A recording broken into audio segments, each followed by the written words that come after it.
नमस्कार, मैं अम्बी वर्मा। उत्तर प्रदेश और उत्तराखंड की आवाज को समाचारों के माध्यम से सशक्त बनाने वाले टुडे 24 न्यूज उत्तर प्रदेश उत्तराखंड में आपका स्वागत है। तो चलिए आगे बढ़ते हैं कुछ खास खबरों की तरफ। बता दें कि आज कांग्रेस कमेटी के इंडिया गठबंधन प्रत्याशी अजय राय ने अपने आवास पर एक पत्रकार वार्ता का आयोजन किया। वाराणसी का चुनाव प्रशासन पूरी तरह भाजपा प्रत्याशी प्रधानमंत्री श्री नरेंद्र मोदी के इशारों पर उनके चुनावी लाभ में पक्षपातपूर्ण भूमिका निभा रहा है। इसके बड़े उदाहरण है श्री मोदी के नामांकन पत्र में कई कालमों में वांछित सूचना नहीं भरे जाने के बावजूद आपत्तियां, आमंत्रित किए बिना उनके पर्चे को दबाव में एक तरफा वैध घोषित करना, रुद्राक्ष सांस्कृतिक कन्वेंशन सेंटर को चुनावी राजनीतिक संवाद के लिए मोदी को आवंटित होना और उनके आने जाने एवं रोड शो के मार्गों पर विशेष सज्जा एवं रोशनी आदि में शासकीय एवं अर्ध शासकीय निकायों द्वारा व्यय के अलावा प्रत्याशी द्वारा बसों, अन्य वाहनों, फूलों आदि पर किए गए भारी चुनावी धन व्यय की अनदेखी करना आदि। ये सब प्रधानमंत्री की विशेष कृपा से लगभग 5 वर्षों से एक ही स्थान वाराणसी में महत्वपूर्ण पदों पर तैनात रखे गए एक शीर्ष उच्च अधिकारी के दबाव में हो रहा है, जिन पर विगत चुनाव में भी पक्षपात के आरोप लगते रहे हैं। अजय राय ने अपने सवालों के घेरे में वाराणसी कमिश्नर कौशल राज शर्मा को घेरा और कहा कि उन्हें यहां से हटाए जाने की मांग उत्तर प्रदेश कांग्रेस कमेटी ने चुनाव आयोग को पत्र लिखकर की है। वहीं नितांत आपत्तिजनक है कि उन्होंने कहा कि अन्य प्रत्याशियों के नामांकन पत्रों की छानबीन में 2-3 बार तक पुकार लगाकर आपत्ति आमंत्रित की गई, लेकिन श्री नरेंद्र मोदी के पर्चे को बिना आपत्ति आमंत्रित किए सबसे पहले वैध कर दिया गया, जबकि अपनी धर्मपत्नी के आय आदि से जुड़ी सूचनाओं के कालमों में उन्होंने कोई जानकारी नहीं भरी।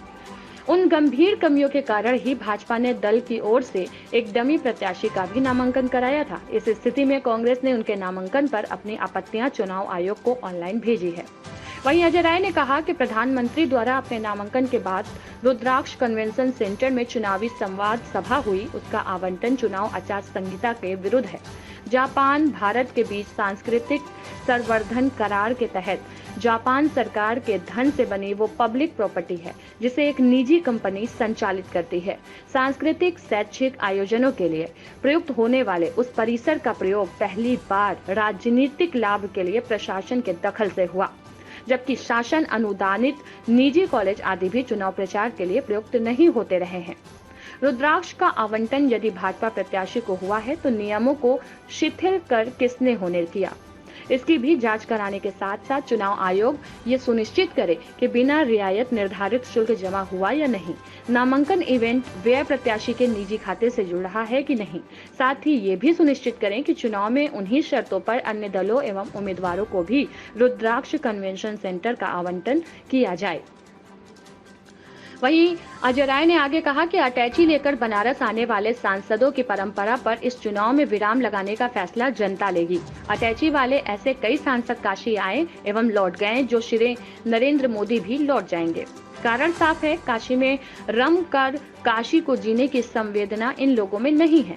यदि काशी के लिए दिल में संवेदना होती तो नरेंद्र मोदी जी 1,54 करोड़ की लागत एवं 1 लाख रोजगार के प्रतिष्ठान फॉक्सकॉन वेदांता सेमीकंडक्टर प्लांट तथा Tata Airbus C295 transport aircraft project 2022 में और 10,000 करोड़ का सब मेरीन प्रोजेक्ट 2024 में महाराष्ट्र से खींचकर गुजरात नहीं ले जाते, बल्कि जिस बनारस से जीवन का सबसे बड़ा मर्तबा मिला उसे अपने उसी बनारस क्षेत्र में ले आते और बच्चों को रोजगार के बड़े अवसर खोलते।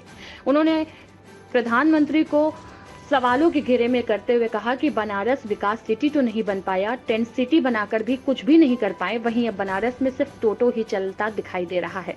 काशी के युवाओं के लिए संवेदना दिल में होती है। अमूल डेयरी प्लांट में या सरकारी जमीन पर बने अडानी के स्मॉल बायोगैस प्लांट में सभी स्थायी कर्मी गुजराती नहीं होते, बल्कि काशी के युवा होते और काशी के सारे निर्माण कार्य की भी यहाँ के उद्यमी करते, न कि गुजरात के उद्यमियों की कंपनियां करती।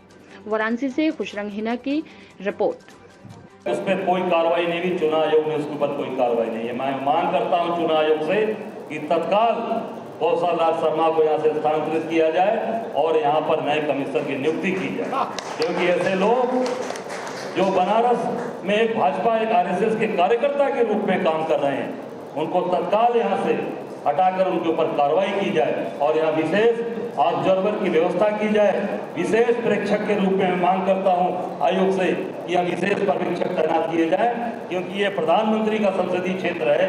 यहाँ पर कुछ भी ये लोग चुनाव हार रहे हैं, ये कुछ भी कर सकते हैं। आम जनता जो आप ये पूरी तरीके से इनसे खिलाफ है, क्योंकि कुछ नहीं दिया तो तत्काल कौशल लाल शर्मा जैसे अधिकारी यहाँ रहेंगे तो बनारस में कभी निष्पक्ष रूप से चुनाव नहीं हो सकता। ये हम सब आराम जनता की ये सोच है। आप सब जानते हैं कि उन्होंने 4 साल 7 महीना चुनाव आयोग की गाइडलाइन है कि 3 साल से ऊपर कोई रह नहीं सकता। जो 4 साल 7 महीने से कैसे यहाँ पर कमिश्नर बैठे हैं, तत्काल इनके ऊपर कार्रवाई होनी चाहिए और तत्काल इनको यहाँ से हटाया जाए। ये हम सब की मांग है, एक एक काशीवासी की, एक जो निष्पक्ष रूप से चुनाव कराना चाहता है वो इसकी डिमांड करता है। बाकी और कुछ आप पूछना चाहते हैं? बात मीडिया को बुलाकर 1000 करोड़ दे दिया, 5000 करोड़ दे दिया, 2000 करोड़ दे दिया, 1800 करोड़ दे दिया, 1500 करोड़ 51 रुपया दे दिया। अरे भैया कहाँ है, कौन सी योजना है आप बताइए? सारे कल कारखाने तो गुजरात ले गए आप, बनारस को मिला क्या? बनारस को मिला जाम, बनारस को मिला टोटो, बनारस को मिला क्रूज। माझी समाज जो गंगा पुत्र, जो पीढ़ियों से मां गंगा की उसी गोद में सेवा करता रहा, उसकी नाव हटाकर गुजरात के लोगों को क्रूज दे दिया गया।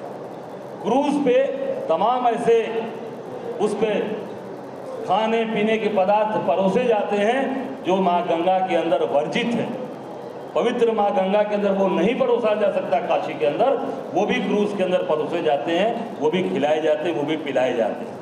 आप सब लोग जानते हैं, आप सब लोग उसको सामने ला सकते हैं। टेंट सिटी लगाया, अब बताइए टेंट सिटी बनारस के अंदर उससे कितना लाभ मिला, बनारस को कितना रोजगार मिला? उसी टेंट सिटी के ऊपर एनजीटी ने जुर्माना लगाया। मोदी जी की ड्रीम योजना थी, उसको एनजीटी ने जुर्माना लगाया। मैंने उसका विरोध किया था 80 पे प्रेस करके, आप सब लोग थे उस पे, और उसका मलमूत्र भी गंगा जी में डाला गया, गंगा जी को गंदा किया गया। पूरी तरीके से बनारस की जो पवित्रता है, बनारस की जो धार्मिक मान्यताएं हैं, उसको खत्म किया। बनारस कभी भी पर्यटक नगरी नहीं रहा। बनारस हमेशा से अध्यात्म की नगरी, धर्म की नगरी, मोक्ष की नगरी, सांस्कृतिक नगरी, शिक्षा की नगरी और हमारे जो सभ्यता संस्कृति थी वो हमारी कितने मंदिर तोड़ डाले। सबको साथ लेकर हम लोगों ने नामांकन किया।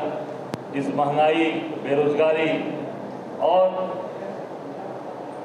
शहर की भीड़ भाड़, पूरे जो शहर पूरे जाम से परेशान रहता है, उसमें हम लोगों ने प्रयास किया कि कम से कम संसाधन, कम से कम चीज़ों में, और जो आम आदमी की सवारी है, साइकिल जिसमें न डीजल है न पेट्रोल है, शरीर में दम होना चाहिए, चला के हम लोग चले गए। एक साधारण तरीके से हम लोगों ने नामांकन किया, न उसमें फूल बरसाए गए, न गुलाब के फूल लगे और न पैसे की बर्बादी हुई। एक नामांकन देश के यशस्वी प्रधानमंत्री जी ने भी किया, जो यहाँ के सांसद हैं। नामांकन के पहले रोड शो हुआ, महामना से स्टार्ट किया उन्होंने और गदौलिया तक गए। करोड़ों रुपए का फूल गिराया गया, दुकानें बंद कराई गई, ठेले वालों को भगाया गया, टेम्पो वालों को भगाया गया। पूरा बनारस जाम से परेशान रहा। पूरे बनारस के अंदर जानबूझकर स्कूल कॉलेज तक बंद कराए गए। यहाँ तक कि विद्यापीठ का एग्जाम था, उसको भी कैंसिल कराया गया। ठीक है। और नामांकन के पूर्व एक बड़ा रोड शो, ताकत दिखाना, हम ताकतवर हैं ये बताना अपने आप में हास्यास्पद है। जब हमने काम किया, जब हमने मेहनत किया, जब हमने परिश्रम की, तो ताकत दिखाने की जरूरत क्या है? पोस्टरबाजी कराने की जरूरत क्या है? गुलाब का फूल बरसाने की जरूरत क्या है? और करोड़ों रुपया खर्चा करके भीड़ जुटाई गई, बसें लगाई गई, ये प्रमाणित है। पैसे बांटे गए, उसके बाद भी भीड़ नहीं जुटी। पूरे अगल बगल के 20, 25, 30 जिलों से गाड़ियां आई। राजस्थान, गुजरात की बसें कैप्चर लोगों ने किया, फोटोज हैं, वीडियोज हैं। ट्रेन से भर के लोग आए, 12 मुख्यमंत्री को बुलाया, रक्षा मंत्री से लेकर पूरा एनडीए गठबंधन, पूरा का पूरा एनडीए गठबंधन आया। इतनी ताकत दिखाने की क्या जरूरत है भाई? जब काशी के लोग हैं, काशी के लोग आपको अपना मानते हैं, तो अपने घर में, मैं बनारस में, मेरे भी नामांकन में बहुत से लोग आने के लिए हमसे कहे। हमने कहा भैया मेरा नामांकन बड़ा साधारण होगा, मैं साइकिल से चल के चलूंगा, आप लोग अगर साइकिल चला सकते हैं तो आइए, तो सब लोग साथ चलेंगे। और सब लोगों ने कहा कि नहीं आप करिए, हम सब लोग हैं। तो हम भी चाहते तो पूरे प्रदेश और देश को इकट्ठा कर सकते थे। प्रदेश अध्यक्ष हूँ, अगर मैं अब प्रदेश कार्यालय से जारी करूंगा आदेश कि सभी प्रदेश के लोगों को बनारस पहुंचना है, तो वो तो मेरे अधिकार क्षेत्र में है ना, पूरा प्रदेश इकट्ठा हो जाता। गाजियाबाद से लेके गाजीपुर तक और उधर बहराइच से लेके झांसी तक पूरा प्रदेश बनारस में रहता। पर हमने कहा भाई बनारस का वासी हूँ, काशी का बेटा हूँ, तो काशी का रहे वाला है, तो काशी के लोग ने चाहिए कि बाहर बुला के क्या करिए। वो पूरी ताकत के साथ हम लोगों ने किया और सीधे सीधे प्रधानमंत्री जी ने चुनाव आचार संहिता का उल्लंघन किया है। अपने नामांकन के पूर्व करोड़ों रुपए खर्चा करके नामांकन किया, उसका जवाब दें। और नामांकन में भी उन्होंने जिस तरीके से अधूरी चीज़ों को बताया, उसकी शिकायत भी हम लोगों ने किया है। ये पूरी तरीके से इन्होंने अपनी पत्नी के, हमने ये पूरा लिखित रूप से यहाँ दिया गया, तो यहाँ किसी अधिकारी ने लिया नहीं, फिर पूरी मेल की चीज़ें कराई गई, ऑनलाइन भेजा। और ये हम लोगों ने पूरा कहा है इसमें कि इन्होंने एक पूरा का पूरा पैराग्राफ, इसमें इन्होंने शपथ जो रिटर्निंग अफसर के दिए गए शपथ प्रारूप 26 में अपनी पत्नी श्रीमती जसोदाबेन के बारे में जो आय व्यय आदि के से संबंधित विवरण ब्यौरे दर्शाए गए हैं, वो भ्रामक और गलत है, जानबूझकर गलत निमुख के साथ कुछ छिपाया गया है।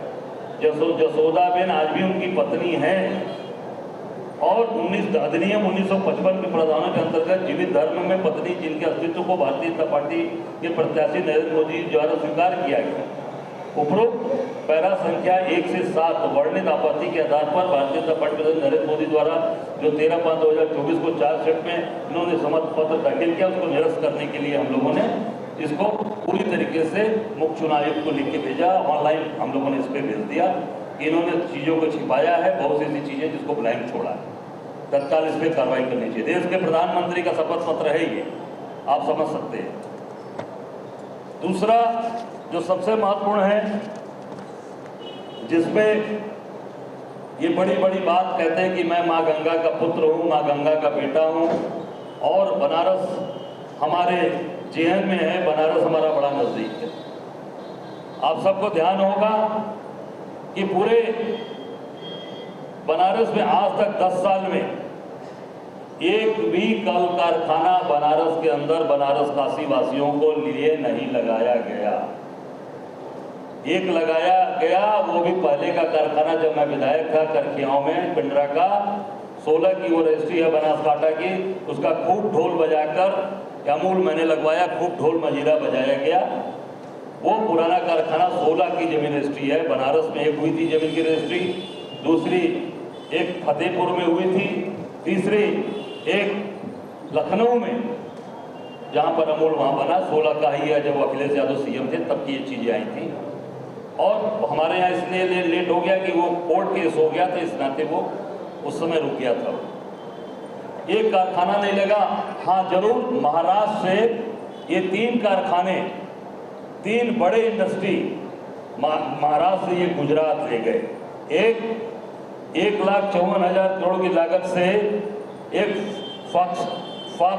फॉक्सकॉन वेदांता सेमीकंडक्टर प्लांट ये गया, जिसमें 1 लाख लोगों को नौकरी मिलती। ये महाराष्ट्र से गुजरात गया 2000